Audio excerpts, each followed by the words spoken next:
want to set aside the APEC meetings for just a moment and focus on that bilateral meeting between President Xi Jinping and President Joe Biden and what came out of that. What is your assessment of that? I think it was a very important and productive meeting that hopefully has reset the relationship somewhat, and I'm hoping that we will be on an upward trajectory henceforth in terms of U.S.-China relations. Certainly the military-to-military communication component was exceptionally important and well received. I think, secondly, the fentanyl commitment by China was very important for President Biden, especially going into next year's election, because that's an issue that touches on many, many people in the United States. And then thirdly, I would say that the climate change agreement prior to the meeting was also very, very important, because COP28 without China and the US leading is going to be a non-event. And John, you know, some see the relationship between China and the United States as a rivalry. Some see it as competition. President Xi said something in remarks just before his meeting with President Biden on Wednesday. He said, look, there is place on planet Earth for both of us to prosper.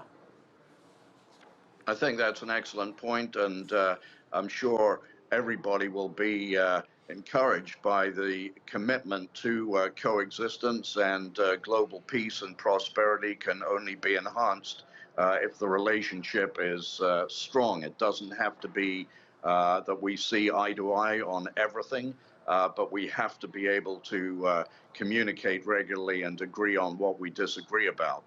I'd say that the one area that perhaps so far has not received as much attention as business community would like is, of course, the concerns around intellectual property protection, tariffs, and so forth. There hasn't been much coming out of the meeting so far on this dimension, and I think that's important, because obviously a lot of businesses are thinking about how to decouple or diversify their supply chains away from China, and I don't think that's necessarily a good thing for China or the US or the consumer in the world economy, who's benefited so much from these very efficient supply chains that China has set up.